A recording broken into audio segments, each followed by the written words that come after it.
Welcome to Warrior Money, the show devoted to supporting our brother and sister veterans in business. My name is Dan Kunze. And I'm Patrick Murphy. We're honored to have you here today. Today, we're sitting down with Douglas Lyman, a former Benedictine monk, U.S. Marine, and now a leading voice in values-driven finance. Over 2 decades in monastic life, Doug made an unlikely leap into the world of wealth management and brought his spiritual wisdom with him. Through his best-selling book and coaching work, he's helping people align their money with meaning. Please welcome Douglas Lyman. Douglas, how are you? Hey, thanks, guys. I'm doing great. It's an honor to be on your show. Yeah, of course. Welcome to Warrior Money. So listen, hey, Douglas, you spent in 3 different careers: Marine, monk, and now wealth manager. Your second book's coming out. But what are the lessons from all those 3 worlds that you're bringing that you would advise young warriors out there?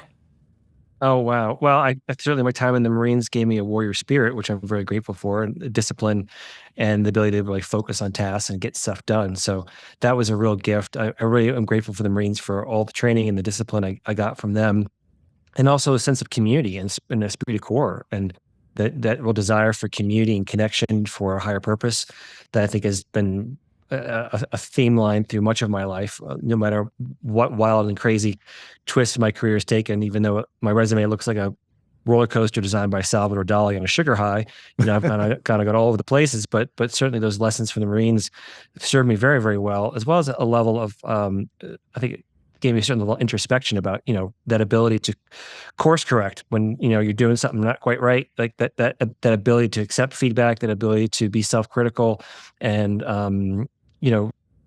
really check in with your peers and say, hey, how am I doing really? Like being able to take that kind of honest feedback and not make excuses, and to be responsible for your life. That sense of responsibility that there's no one else going to be responsible for your life, your finances, everything except for you. It's ultimately on your shoulders. So I'm grateful for that. And then my time in the monastery continued that theme and really deepened my sense of living in community and living for a higher purpose and learning to be of service to others. And then that came, of course, in the form of financial advice. And in the monastery, there were people would come to us all the time with guests would come with all kinds of problems. They're like, would you pray for me? I'm like, of course. But a budget might actually work a little bit better, if we actually sat down and tried to dig into some of these things and get into the weeds, that would, like a lot of people's spiritual crises were either directly a cause of or sort of a secondary cause of a lot of their financial issues that they're going through, whether someone's dying in their family, there's an estate to probate, there's bankruptcies, there's wills, there's all kinds of stressors that they're impinging on people's personal lives that are having a deep impact for them psychologically and ultimately spiritually, and really being able to find out, get to the roots of some of those money issues for people and help them navigate them with a little more grace and skill. And then, of course, I left monastic life after 20 years to take some of the wisdom I learned. Getting our community went bankrupt at one point in the monastery. That really kind of became my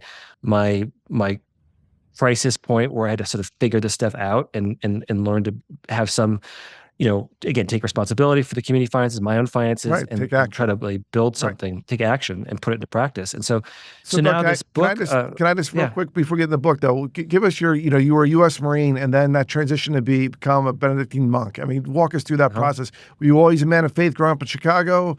Was it something that the Marine Corps, afterwards, during it? Walk us through that if you wouldn't mind.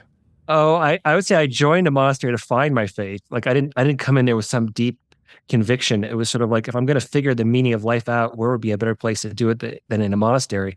Because growing up, I grew up in a fairly affluent household, but that weaponized money and treated it with a certain kind of, there was some anger behind it in the way it was used and wielded in our house to create some conditional conditions on love, like do this and then you'll get the toys, and if you don't, you won't. And so that kind of gave this kind of pay to play mentality that I really resented. And my brothers and I, we all rebelled and took a vow of poverty in our own ways. I went and became a monk. My twin brother went off and became a homesteader in upstate Vermont. And my older brother went off and joined a grunge band in Seattle. So we all basically said, kind of gave the middle finger to the world of finance early on in our years and had to overcome some of that money trauma. And then I think I'm good at helping people through that, having been through it myself. I don't know if that answers your question. I got to ask. No, I didn't. I got to ask, how did you leave? I didn't grow up in a spiritual household at all. How did you leave the Marine Corps? That had to have been kind of a trippy, pivotal moment where you're like, hey, I'm done officer candidate school. Oh, and by the way, I was an honor grad, and I'm going to leave, and I'm going to go do something else. That doesn't make sense to me. Talked about that a little bit. Well, the nice thing about the Marines is they have this officer candidate school program that you can apply to, and you can train during your summers of college, and they don't require any commitment from you, because if you don't want to be an officer, they don't want you there. So you can pretty much leave at any time, more or less. The first 2 weeks you're locked in, and then at that point you just ring the bell and you're out. It's not hard, but because they only want the best of the best there. And so, but I did graduate. I finished top of my class from officer candidate school and loved it. But I also kind of realized that maybe I had a lot of unresolved anger issues, and maybe unresolved anger issues and high explosives weren't a good combination for me to be projecting my things out on other people. Although I love the Marines and nothing against them, it was just like, maybe this isn't the world I need to be living in full time. And I also had a bit of a spiritual awakening at that point. It was like, okay, what's this all about? What am I doing here? Why am I here? And what's the meaning of life? And so that kind of prompted this. And then if I was going to leave the Marines, what would be a higher calling? Like, I didn't want to just leave that to just go to civilian life. That felt kind of, so I was like, well, what would be that next step up for me? It makes it in my own head. I'm not saying that's exactly true, but like that, what would be that higher calling that would give me all the things I loved about the Marines, but maybe without some of the downsides? That's great. And it was a tough transition. It was a tough. So maybe to answer your question more fully, I finished my training with the Marines at the end of my junior year in the summers, and then they had to send me back to my senior year of college. I still had to finish my degree in order to get pinned. And so I had this kind of year off in between, which was a big gap year between finishing training and then the opportunity to receive my commission. And that's where I met a mentor who said, maybe monastic life was what you were looking for. And so I took a shot. Why not? Let's go try to see what this adventure. We'll see where this crazy life. Monastic life. There's a vow of solitude and poverty that you have to take, which is the Marine Corps is the exact. Well, maybe the poverty side, but you're definitely not solitude in the Marine Corps. Talk to us about the transition from the Marine Corps to monastery life, and then how that eventually got into your spirituality and money. Talk to me through that bridge. Yeah, well, I mean, monastery life is not as contemplative as you would imagine. It's quite busy.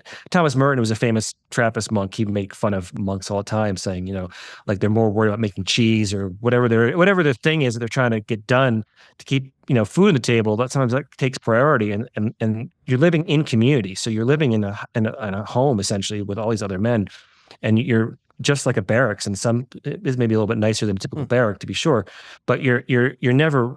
I have more time for solitude and contemplation now than I ever did in the monastery, because my day is my own, where I can schedule any way I want. Where in the monastery, it's like, okay, you got the schedule of monastic thing. We're all working full time as a teaching community. So I was in a classroom all the time while I was also in the monastery. So it wasn't as contemplative as you might imagine. Yeah. So you do that for a period of time, and then you transition to wealth management, and you say that money is the last spiritual frontier. What does that mean? That doesn't make sense. Well, money. We touch on it. It touches all of our deepest hopes, fears, anxieties, desires, longings. It's really our path to wholeness. Is that money? Put it more simply, is that money is a tool for most action, right? It's stored work energy, and so it's really what I learned and what I had to really overcome was my initial sort of aversion to money. I had what I call a very money avoidant style, where I would either demonize it or put it in a weird box that project a bunch of nonsense onto it that wasn't there. So this demonization of, or we can overglorify it and think that it's somehow the end all and be all of our existence, and this is what's going to make us a complete human being. And so the money is not good or evil. It's a tool that, like a hammer, that you can use to build something beautiful or whack yourself on the thumb. But too often this is what I explore in the new book, what I call your money monsters. So the ways, these unconscious psychological wounds that we all have that get projected into everything that we do, but particularly in how we relate to money, and can create a lot of suffering, unnecessary suffering for ourselves and for those we love when we're not in a healthy relationship to it. So money is sort of that frontier that touches everything. Like if you follow someone's, if you were to open up your bank account and show me your spending transactions and your savings and your investing, it's basically a breadcrumb trail to your deepest insecurities, fears, and desires. And you can learn more about somebody by walking through their budget than you can just about anything else, because it tells you what their priorities really are. Where you spend your money is how you vote for what exists in the world and what you really care about. And so you really learn about these things by digging into people's financial life and really uncovering the deepest parts of their personality that come through in their financial decisions. Interesting. Well, listen, real quick, I know because we're going to be in a break in a second. Walk us through the Longwood the assets under management that you had? $250 million assets under management when you were a money manager, when you were an advisor. What was that like, and how did that take you to the next chapter? Oh, it was fun. It was a great adventure. So I just took a exit strategy from that business about a year ago to become a full-time writer. I couldn't be doing 60 hours a week doing portfolio management and 60 hours a week writing and promoting my book. So I decided to take another career pivot to try to get these books out. And maybe I'll go back to it one of these days. But it was a lot of fun. I really enjoyed it. I was really good at the marketing and sales side of things. That was kind of my specialty, is really, client outreach and client acquisition. And that was something I really enjoyed, working at Longview Asset Management for many years as a partner there. And we really focused on sustainable and ethical investing, which I'm really proud of, and did a lot of really firsts, in the industry in that regard. Some big breakthroughs that I was able to do for folks that I'm really proud of, like building the first sustainable retirement plan for any school or nonprofit ever. That was really cool. There was some big regulatory hurdles we had to get through to get those things done, but it was great. It was a great adventure, and I really enjoy it. Yeah. Well, listen, we'll dive into that when we get back from break. We'll be right back. More with Douglas Lyman in just a second.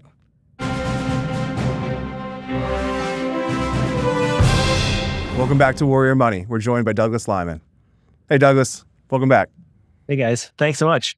No worries. All right. So I'm an Enneagram 8. Nice. One of my colleagues, former colleagues, Nina Watson, and when she watches this, is like, hey, you got to take an Enneagram. I'm pretty sure you're an 8. What is an Enneagram, and how does that impact what does it tell me about my money? But also, how does it impact everybody's perspective on that? I'm thrilled to learn more. Sure. It's a super complicated system, and we'll just touch on the surface of it here. But essentially, what the Enneagram tells you, and what we know from the latest research in neurobiology, is that your personality has a bunch of components to it, right? You've got your nature, which is your DNA, and your gene expression. That's unique to you, and we're not going to touch that. But the Enneagram is sort of the nurture portion of your personality. It helps explain how your childhood environment had a key role in shaping your ego defenses, because your Enneagram type is essentially your childhood coping strategy to the biggest threats you faced in your childhood environment, kind of remixed to help you survive whatever those biggest stressors were in your childhood.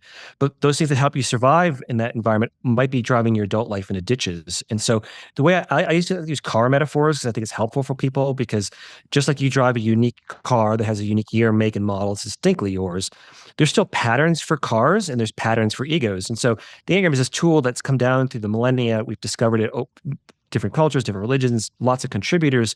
And we've really been able to really make it a robust system in the past. 1,500 years is when it's really come about as a really useful tool, although it's always been there. And it says that there's these 9 archetypal ways that your personality can form and in childhood in order for you to individuate as an individual ego or consciousness. And here's kind of the quick fascinating part is to think of it like this. At childhood, you had a physical umbilical cord that had to be cut to separate you from your mother, but you immediately develop a psychological umbilical cord that connects you to your caregivers, and that allows them to do most of the driving for you in the early years of your life. But that psychological umbilical cord also has to be cut slowly over time. And there explains how that was cut for you. And then that cutting, which I call your sacred wound, or it has different terms, but the sacred wound that we have that's cutting the psychological umbilical cord creates for each of us our unique unconscious fear that sort of shapes our ego and kind of forms the chassis of our ego. You can have all kinds of modifications, of course, depending on your DNA, and lots of ways to individuate that into a very unique ego that's different from everybody else, but still there's a chassis essentially. And that's what the Enneagram tells you is, so if I could type 8, let's just use you for an example, your psychological umbilical cord would be cut by anger that you've externalized at the world around you because of the injustices you may have felt in childhood. So you have a real strong sense of justice or injustice, and then to push back at anything that the greatest fear for an 8 would then be being harmed or controlled by your environment. So you tend to be, I call you the Humvees of egos, because you're kind of like the battering ram that can run over anyone or anything easily. 100%. Just to expect 8. 1,000% right. Don't expect them to be fuel efficient with their opinions, because they like to always challenge people and create a strong boundary around them in order that others aren't controlling them, and they often like to be in charge, because 100%. being at the top is the best place to be, where you have the least people controlling you. 100% right. That's one example. We could go around real quick. Yeah. So we talk a lot about like personalities and purpose driven. And you talked originally about the impact that your home life had on you, and that now I'm understanding where your purpose comes from. How does that manifest itself in money management? Like, walk your way through how you've come to peace with that, and then be able to give that advice to other folks. Well, okay, let's talk about the money monsters for type 8, the ways that so we can all have a healthy, secure, emotional relationship to money, which is where I'm trying to get people to. But in those times when we're maybe unhealthy, or we're maybe our unconscious fears are acting out in our finances, one way is, as we've talked about a little bit, is you could be avoidant of money, like anxiously avoidant, push it away, like I did joining a monastery. Like, I don't want nothing to do with this. Let's get me away from it. Or there's people can be more like kind of the Ebenezer Scrooge, where they're driving their financial life with a little bit of road rage, a little too tight-fisted, and that's the anxious type. So for the 8, the challenge, we call you the challenger, as I call you the Humvee of egos.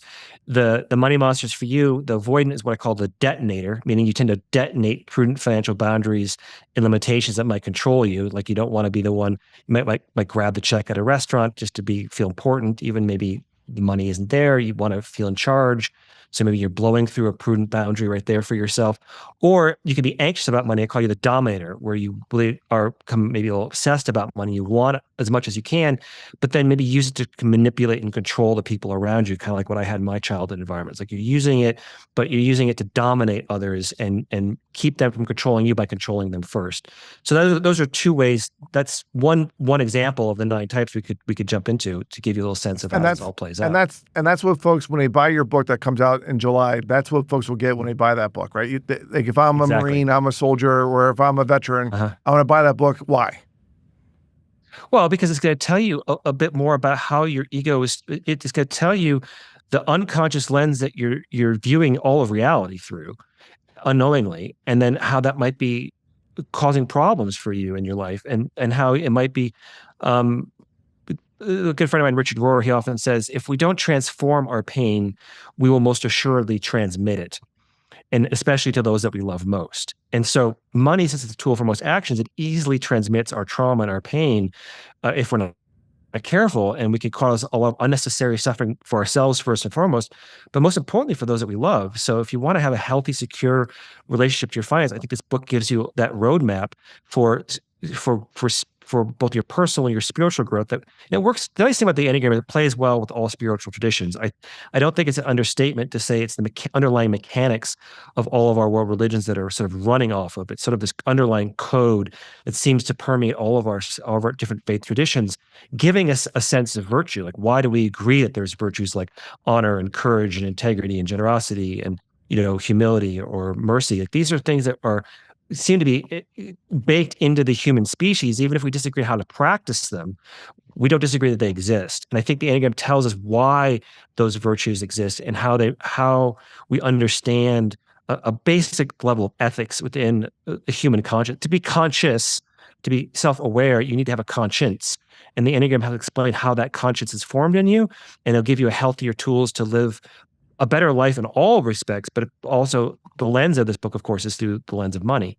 That's fascinating. There's I'm very aware of the limitations of Enneagram 8, and I'm very also aware of the positive sides of an Enneagram 8, as well as a DISC survey, and as well as all the different other psychological approaches to it, right? So there's a positive side to it, and there's always a negative side to it, and it's basically how you're being torqued at the time you're being torqued, right? So if something torques you, you can be negative. If something torques you, you can be positive, and it works its way through that. So, all right, before we let you go, will you take our Warrior Q&A? Absolutely. All right. What is something you know about money now that you wish you knew when you were growing up in your dad's house? I wish I had known that money isn't good or evil. It's neutral, and you can use it for love and service, and you can use it to whack yourself on the thumb or people on the head. And just because someone's whacking you on the head with money doesn't mean that money's the problem. They're the problem. Yeah. What's the biggest financial mistake that you see people make now that you wish you could help them correct? I would say helping them overcome their anxieties and fears around it, like all the anxiety that gets in the way of taking action, making prudent decisions, becoming financially literate, just to be able to give people a little more self-confidence and awareness of where your blind spots are and how to, like you said, every strength comes with a weakness. It's the yin and the yang. Like as an 8, you're going to have tremendous strengths, but the very thing that makes you strong in one area is going to inevitably make you weak in another area, and you can't get away from that. And just to understand what those strengths or weaknesses are, so you're playing more to your strengths and minimizing those pain points for you. Or when to take a nap, or when to go for a walk. When to take a nap, or when to like, when to unwind myself so that I don't go twerk again. I totally understand. I very much appreciate it. All right, so Marine Corps monastery money manager.